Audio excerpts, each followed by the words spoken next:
Heyo, it's OmniDog here. Hey, OmniDogs and OmniKittens.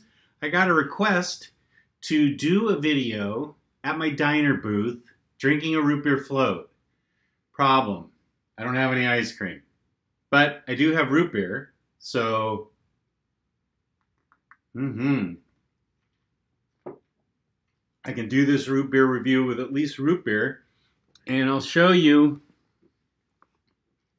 what the setup is.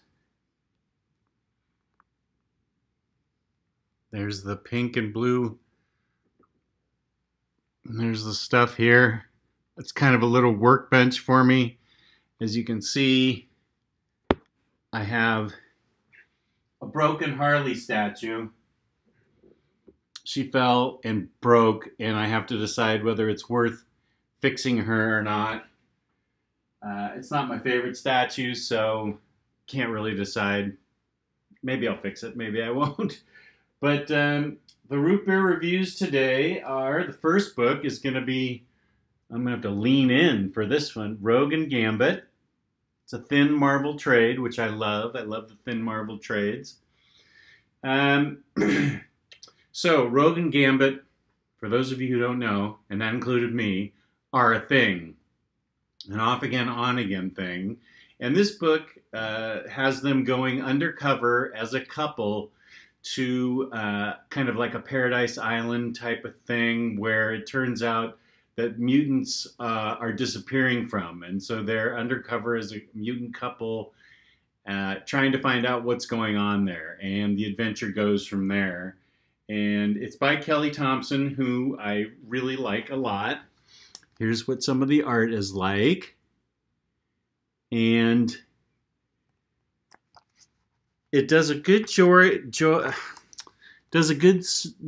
of being a self-contained story because it does go back to their beginnings and explains their beginnings, which is actually very important, of course, because as with any X-Men book, you're given a ton of, previously this happened, and you just have to assume a lot of things have happened. But this book does a good job of explaining their relationship, how they met, what's been going on, enough so that you won't feel lost. You can pick this book up and you will feel, I think I'm going to move this a little bit closer since you can see everything going on here. So you can pick this book up not knowing anything about them and still enjoy it. It was a fun, lighthearted, good book that I enjoyed a lot, that explained the changes in their powers, because their powers have undergone some changes. It explained the nature of their relationship, why they're having problems, why they're still attracted to each other, and it was pretty fun. So this is a good X-Men book for those of you that dig the X-Men, and that's about 90% of the comic book population. So this book could be for you. I enjoyed it. And I don't really have that much X-Men knowledge.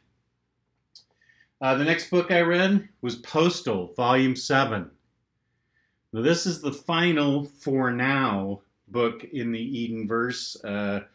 Postal, it is Volume 7, which consists of issue 25, which was a really big issue, and then 2 one-shots, Postal Mark and Postal Laura. Postal Mark is notable for its really good art. I'll show you some of it right now. It is really remarkable how good this art is for Postal Mark. And I will read you who the artist is as soon as I show you a little bit more. But the one-shot itself is fantastic. Postal Mark, issue 25 is great, and Postal Laura is great. It's all cohesive, single story. When you mush them together, it all makes sense. And they said Matt Hawkins said in the afterward that this is it for Postal for at least a year. And so this is a good ending to it. That artist is, Raphael Ienco, I-E-N-C-O. That art is fantastic. Let me show you a little bit more of it. But for those of you that have been following Postal, this wraps it up nicely. We get a good feeling for Mark, what he's going through, how his decisions are made.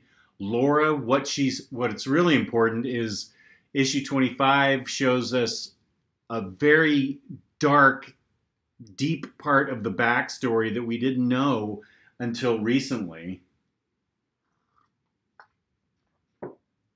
And this is a dark book. This is definitely a dark book. And that's saying something because Postal's a dark series. But this is the darkest one yet. Issue 25 deals with some really dark issues. But it's very well done. And if you've been following Postal, you will enjoy this volume. Postal also contains Postal Laura, which was an excellent finale to everything. And it features a lot of Mark, not as much Laura, but it features a lot of Mark and his girlfriend Maggie. And I've really, really liked this series, Postal. One of the better things I've ever read, and this wraps it up very nicely. Check it out. Postal volumes 1 through 7. This is volume 7, so you need to check that out. After reading The Dark Cup of Coffee that was Postal, I needed a little sugar and cream frothiness in my life, and so I read Harley and Ivy Meet Betty and Veronica. And this is exactly what it sounds like. A goofy mishmash crossover that barely makes any sense, but it doesn't need to because it's Harley and Ivy and it's Betty and Veronica. They undergo a body switch, very old comic trope, but it's fun. It is very lighthearted and fun, and we get to see Harley and Ivy, and the art is great. Laura Braga's art. We get to see Harley and Ivy in Riverdale, and we get to see Betty and Veronica in Gotham, and it's a lot of fun. It is, you've got Archie and Jughead and Sabrina the Teenage Witch. Zatanna makes an appearance. Zatanna and Sabrina are the reason why the body switch occurs. And there's some bad guys in it, including Veronica's dad, Mr. Lodge. But he sees the errors of his ways. Spoiler. And as usual, Harley and Ivy are a very good team together. There's good chemistry between them, and you would expect nothing less than a book that's co-written by Paul Dini and Mark Andreyko. So this book's got a lot going for it. That, first of all, it's a very nice hardcover edition that's not very much money, and the art is great, and it's just very fun. Not everything needs to be dark like Postal. I mean, there's a good place in my heart for Postal, but then sometimes you need just a light, fun-hearted romp, and this is it. Harley and Ivy, Betty and Veronica. Doesn't take long to read. The art's really nice, as I said, and it's a good little Harley and Ivy adventure. Plus, you get Sabrina in this, too, which is a bonus. Then I read, actually, before I read any of this stuff, I read Steve Lichman, volumes 1 and 2. And you may be saying, what the heck is Steve Lichman? It is only available through acceptablecomics.com. It started as a Kickstarter, and it is one of the funniest things I've ever read. It is, what if a dungeon lord, who's right there, his blue skull face, that's Steve Lichman. What if a dungeon lord was real?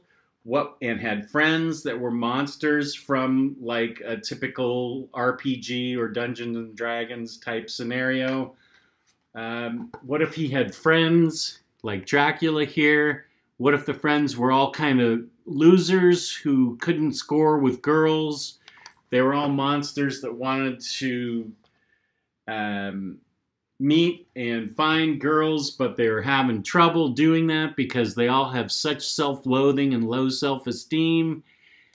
It's very funny, very funny, and it's got a lot going for it in the fact that it is just very dry, very funny, well set up. Now you may the complaint that I have heard is that it goes on a little too long with the same joke, that they all can't stand themselves and they feel like losers and they're monsters, you know, with issues, and that the joke goes on for a long time and it might be a little repetitive. I get that criticism. I understand it. I was willing to overlook it because the jokes were so well done.